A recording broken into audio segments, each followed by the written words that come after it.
move slowly enough to maintain friction, but once they get going, they can glide for miles, as long as they're moving on a smooth, flat surface. Going up hills can be tough. The streetcar can only climb up hills at about 8% maximum. And there's 8 foot of rise over 100 foot of run. So it's 8 feet over 100 feet. And anything outside of that would need something like what San Francisco uses. So how do those San Francisco trolleys do it? They use an underground cable to pull them up those hills. And while Toronto streetcars may not have a cable to help them deal with slippery situations, they've got something else. Sand.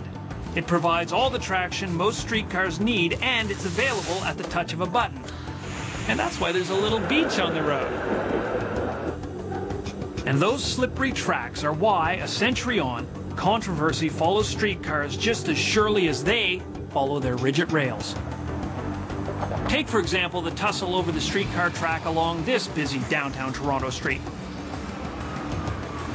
When city officials tried to turn a regular streetcar line that shared space with cars into a dedicated right-of-way, they got a controversy that wound up in court. And St. Clair is going to do better after this project is done. The Toronto Transit Commission and the city are proposing to build exclusive transit lanes down through the middle of St. Clair Avenue, taking up over 50% of the street. We're going to have narrower sidewalks, parking, 1 lane for car traffic, and a dedicated right-of-way through the middle of the street. The street cut would be to here, where we would lose this much. Then you have to imagine this amount of space used for street furniture, the street lights. So we're coming to about here, which leaves a very small area for actually walking. So the usable portion of the street is here, which means there's no room at all for patios, for merchandise displays, for anything. What we want is balance. We want a mixed-use neighborhood.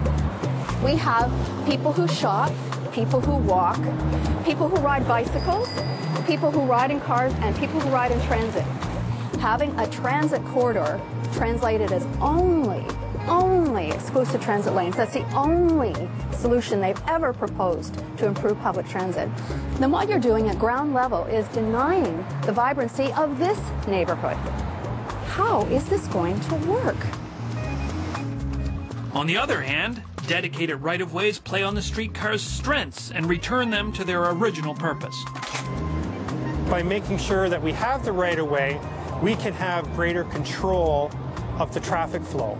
Because since we're the only ones on it, we can space our vehicles out properly. We can almost ensure or guarantee better service for our customer.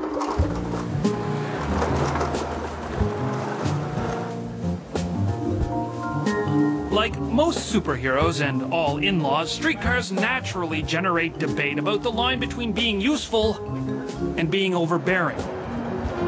But as we'll see, they are heroes to the end.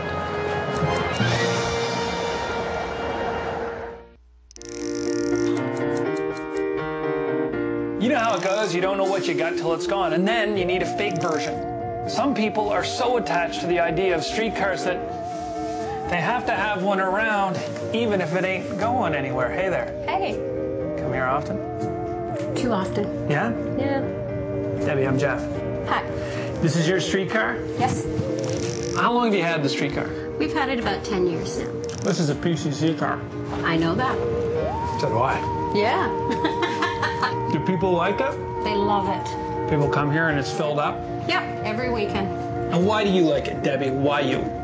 I like it because it reminds me of when I was a child growing up in Mississauga and I spent every weekend in Toronto. Nostalgia. Yeah. Yesterday's progress is today's nostalgia.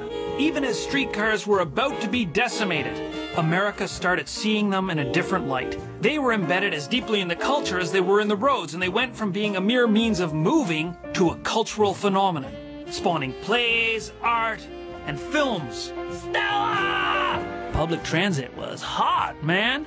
Who would have guessed that we'd look back at an almost derailed 40s as a reminder of a generation's innocence and youth?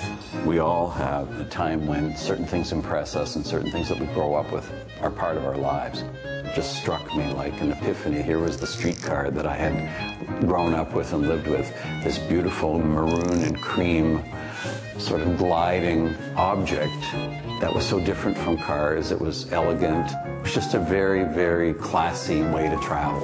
The feeling about the PCC car could be the same as baby boomers who had a 55 Chevy convertible with a panoramic windshield, you know, that kind of thing. There's something about the shape of them that just graphically is attractive. My quest was to look at banal images from our daily life and try and elevate them to aesthetic images. And the fact is the car has taken over, and the streetcar is now something of a diversion.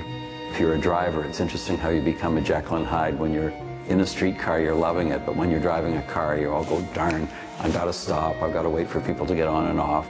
Having said all that, as an aesthetic experience, it's still a delight, and it's what cities are all about. Charles Pachter's reflections are souvenirs of a time when streetcars were jammed with riders leaving town. As suburbs expanded, the cores of America's cities became places of work and nothing else. Because they were no longer the heart of their communities, downtown cores soon fell into disrepair and ended up abandoned and hollowed out.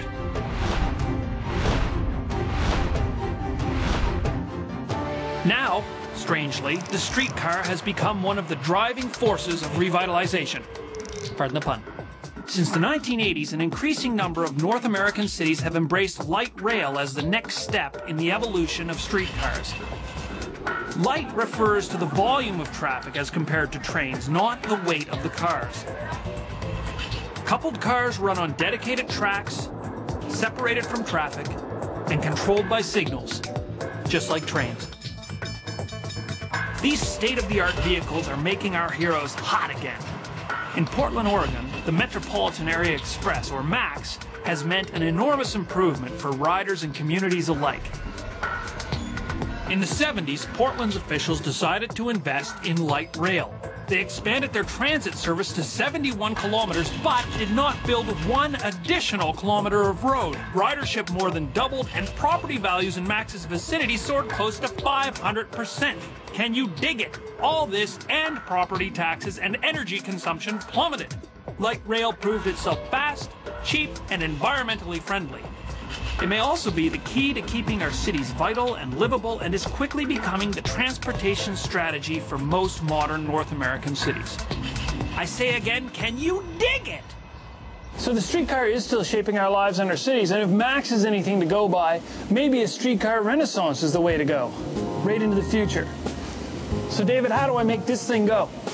Pretty straightforward. Your right hand is the brake. Right, here. Your left hand is the power. Power's here.